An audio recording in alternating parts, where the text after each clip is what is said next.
You are lying on the ground in a shallow cave. The fire is burning low.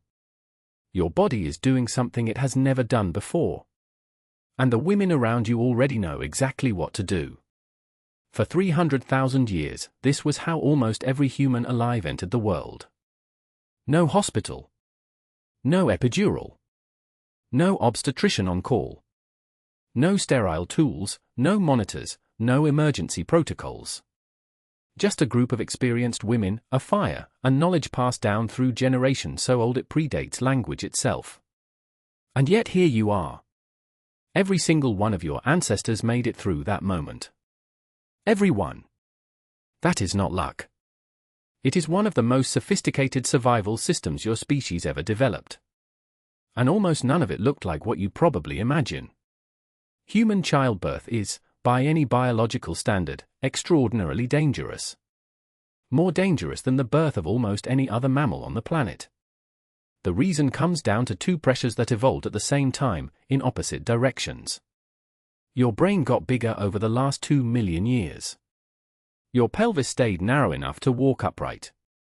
The result is a baby's head that barely fits through a birth canal that was not designed with much extra room.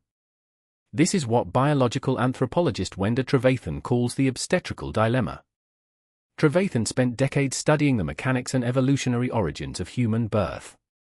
Her central finding is both simple and stunning. Unlike every other primate on Earth, whose babies emerge facing upward toward the mother, human babies rotate as they descend through the birth canal. They come out facing down, away from the mother. That single anatomical fact changes everything. Because the baby is facing away, the mother cannot reach down and guide it without bending it against its natural rotation. She cannot clear the airway. She cannot unwrap a cord from around a neck. She is essentially working blind during the most dangerous 60 seconds of the entire process. This is not an evolutionary flaw that went unnoticed. It is the reason, Trevathan argues, that attended birth, what she calls obligate midwifery, may be as old as anatomically modern humans themselves. The women in that cave were not there for comfort alone. They were structurally necessary. But who were those women, and what did they actually know? Anthropologist James Sussman spent years living with and studying the Juhonsi, a San hunter-gatherer people of southern Africa whose way of life preserves elements that stretch back into the deep past. What he documented about birth in these communities offers one of the clearest windows we have into what Paleolithic birth likely looked like. Birth was not a solitary act. It was not hidden away. It was attended, social, and deliberate.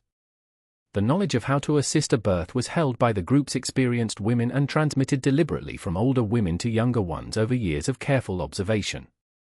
This pattern repeats across the ethnographic record with remarkable consistency. Among the Hadza of Tanzania.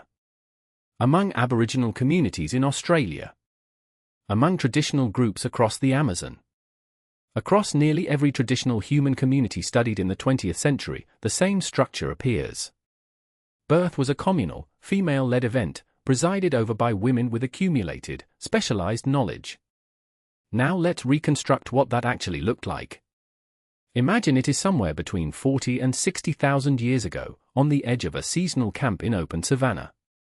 Your group has been in this location for several weeks, following the movement of game and the ripening of certain plants.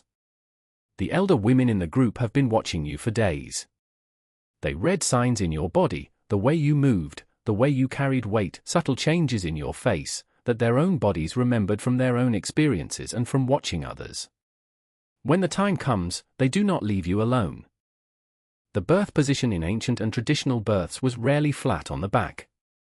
That position is a modern hospital convention, adopted in the 17th century partly because it made the attending physicians' work easier. Across traditional cultures and across time, women gave birth upright. Squatting, kneeling, sitting back against a support. Gravity was an ally. The eldest woman supports your weight from behind, her arms beneath yours. Another kneels in front, her hands ready. She knows how to slow the final moments of delivery to prevent tearing. She knows how to guide the rotation of the head. She knows how to ease the shoulders through one at a time. The cord is left intact. There is no rush. Research into traditional birth practices consistently shows that the cord is not cut immediately but is tied or pinched with plant fiber once it has stopped pulsing. This is a practice modern medicine is now returning to, after decades of immediate cord cutting, because the evidence shows delayed clamping is better for the infant. Your ancestors knew this without a randomized controlled trial. Pain management existed too. It just was not pharmaceutical. Archaeological evidence from Shanidar Cave in Iraq, a Neanderthal burial site excavated by Ralph Selecki beginning in 1953, contained concentrated deposits of medicinal plants including yarrow, ephedra, and groundsel found around skeletal remains. These plants have documented analgesic and anti-inflammatory properties. And the broader ethnobotanical record across traditional cultures is unambiguous. Plant-based preparations were a central part of labor management. Teas made from specific roots to strengthen contractions. Poultices to manage pain. Steam from boiled herbs to ease breathing. The pharmacopoeia existed. It was botanical rather than synthetic, but it was real. Then there was what happened after. The survival of a newborn in the ancient world did not rest with the mother alone. It rested with the group. This idea was formalized by evolutionary anthropologist Sarah Hrdy in her landmark research on cooperative breeding among humans. Hrdy's central argument is that humans are what she calls cooperative breeders. Unlike other great apes, human infants are cared for not just by the mother but by a network of helpers, grandmothers, aunts, older siblings, and non-related group members who invest directly in the infant's survival.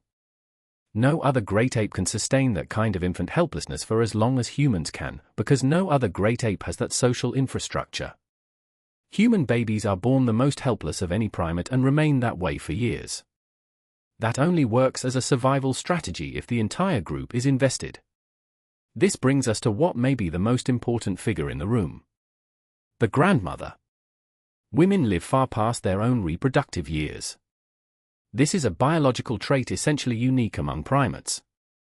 The most widely supported evolutionary explanation is called the grandmother hypothesis, advanced by anthropologist Kristen Hawkes and her colleagues at the University of Utah. A living grandmother, Hawkes found, dramatically increases the survival rate of her grandchildren. She does not compete with her daughters for reproduction. She enables it. She gathers food. She carries infants. She attends births.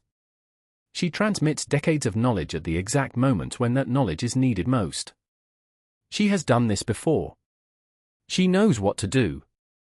Here is the part that most people miss entirely. For all its genuine risks, ancient childbirth was not the unrelenting catastrophe that modern assumptions paint it as. The rates of maternal and infant mortality in the deep past were real. No one is pretending otherwise. But the communities built around birth, the experienced attendants, the shared botanical knowledge, the immediate postpartum support network, meant that a woman rarely faced that moment alone or unprepared. Many of the deaths that define historical records of childbirth disaster cluster around a specific window. The agricultural era and later, when populations crowded into cities, sanitation collapsed, and male physicians replaced traditional midwives. Men who entered birth chambers straight from the dissection room, carrying bacteria on their hands, convinced by their own authority that they knew better. The infamous childbed fever epidemics of the 18th and 19th centuries, in which a woman who delivered in a hospital was several times more likely to die than one who delivered outside it, were not a continuation of the ancient pattern. They were a catastrophic rupture from it. The dangerous era for childbirth was not the deep past. In many ways, it was the intermediate past. Now think about what that means for you. Your nervous system carries the memory of this in ways that are easy to overlook. The instinct to gather trusted people around you when you are vulnerable. The impulse toward warmth, low light, and familiar voices when you are in pain. The way being held by another person, really held, can slow a racing heart and steady a breath. These are not preferences invented by modern comfort. They are ancient calibrations. Your body learned them across hundreds of thousands of births, each one attended by women who had been there before. The knowledge passed through every woman who attended every birth before yours. Through an unbroken chain of experienced hands and gathered women and firelit caves, stretching back 300,000 years, to the very first moment a human mother reached out for another human to help her. You are lying on the ground in a shallow cave. The fire is burning low. And the women around you know exactly what to do. They always did.